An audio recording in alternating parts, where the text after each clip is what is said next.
This is the second part in the series where we're assembling an MSI 8080 MPU-A CPU card. In the first video we covered the resistors. In this video we're going to install all the sockets. So let's jump into the next section of the manual. And they specifically call out IC installation. You can certainly solder the ICs except for the 8080 directly to the board. You have that option. That's how it was originally done.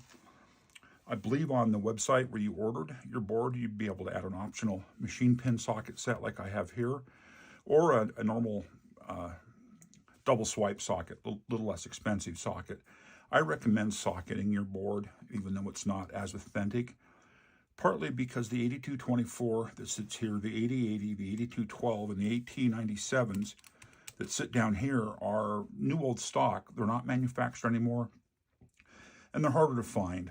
If you've got one solder in it's bad. It's just difficult. Sockets make it easier, especially with new old stock parts.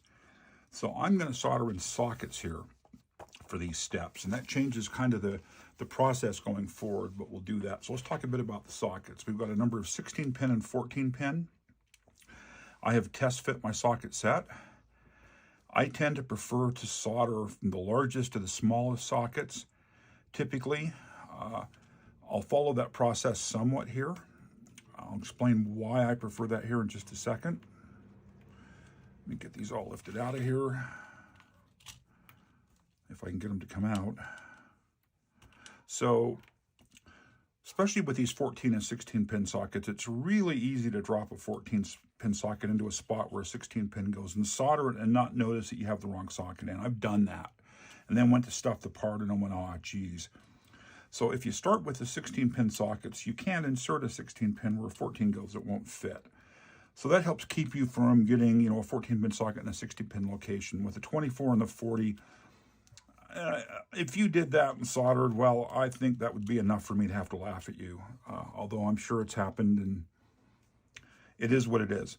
Next, I like to get the four, sockets in the four corners soldered in if I can. And that way when the board's flipped over, it sits flush. If you've got a socket in the center, the board rocks back and forth on it.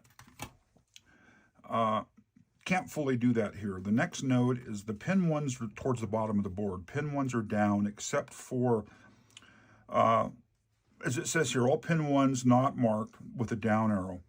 The 8080 is the exception. It goes in sideways here. Pin one's up in the corner here. That is marked on the board itself and in the assembly diagram here. I'm used to putting pin ones up. Most of the projects I work on and design, so the pin ones down get me often, and I'll end up with a socket swapped, in the wrong direction. It's not a critical mistake, but it's one I tend to try to avoid. Another mention here is that resistor that I had soldered up here, the big power resistor. I've removed it so the board can stay flush, and I'll add it in later. That's just a change I'm making in the assembly steps. So let's get a socket in each corner here as best we can. I think the neighbors are having a birthday party. You can probably hear that. Well, the back door is wide open here.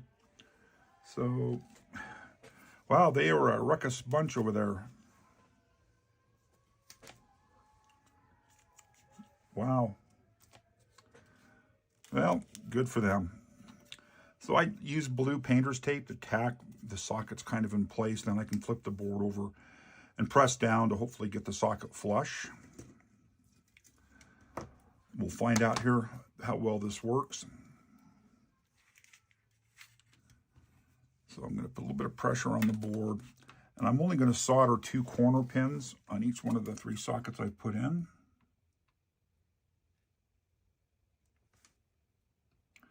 And I'll show you why I'm doing that here in just a second. I've got one down here.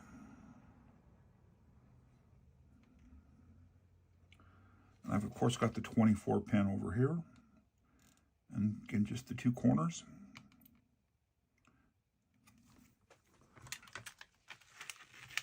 What are you caught on? Peel off the tape. I follow this process either with double swipe sockets or the machine pins. And then I come back and I put a bit of pressure on the socket and I reheat the solder just to make sure the socket really is sitting down flush. Sometimes you'll feel a little pop as the socket moves down in flush. I'm not having that happen here. With these machine pin sockets, okay, I actually felt the socket move slightly there, so it was not completely flush. So those sockets are in, they're flush. I've checked that the notches are down, they're in the proper direction. I'm not going to solder all the pins on these on camera, just because it's not something you really probably want to watch me do. But I'm going to move on to a few other 16-pin sockets.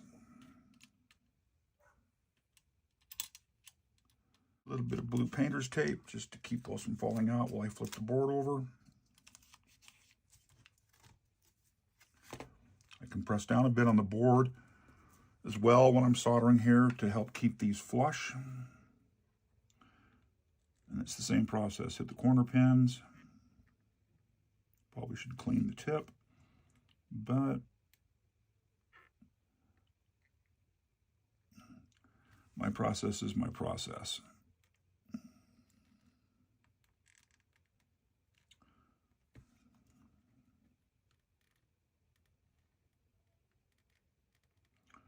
Corner pins are hit. Tape comes off. The blue painter's tape, if I didn't say it, doesn't leave any sticky residue behind. That's why it's good for painting and why it's good for this kind of work. Is you don't end up leaving, gum off the tape behind when you peel it off the board. I felt that socket move slightly, so it wasn't completely flush.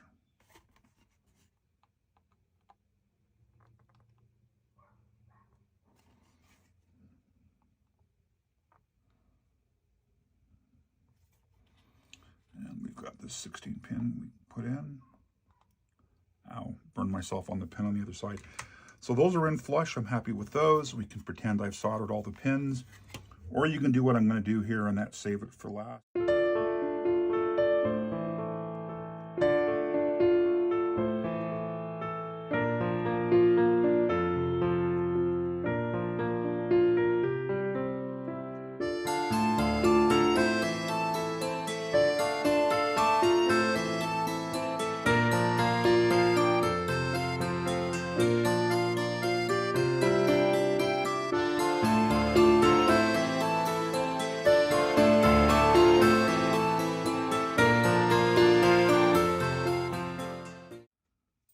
While I'm tacking sockets in here, I'll mumble on. I've really enjoyed this project. We've been working on it for a long time. This project really started for me in August of 2023 when I acquired that new old stock kit and began planning on a potential reproduction. I had promised myself at that point I would never solder on the original new old stock PCBs and would make my own reproductions of those for the system, and that over time moved into a larger project that is the IMSAI 8080 reproduction project to eventually have full kits available with cases and the whole 9 yards, and we are certainly headed in that direction. The control panel kit, the CPA kit, the switch stiffener bracket, the sheet metal work's done on that, and they have been produced. And several of them have been used here in test builds of the CPA panel.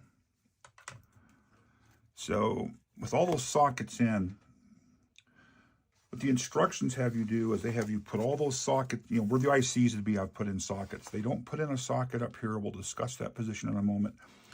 And they don't yet put the socket in here. Those sockets they show up in the discrete component location down here. And so we're going to follow that process. So really, that's all the sockets this next step had us do. These would have been ICs in the original build, as I've said. I'll solder up the field here and get these all completed off camera. I don't think you want to watch that. I wouldn't. And I hope to see you in the next video. Appreciate you watching the video. If it was useful, give me a like. If my YouTube channel is something you'd like to see more content on, go ahead and give me a subscription. I appreciate them all. In the next video, we're going to dive in and take a look at the discrete components. I hope to see you in that video, and we'll talk soon.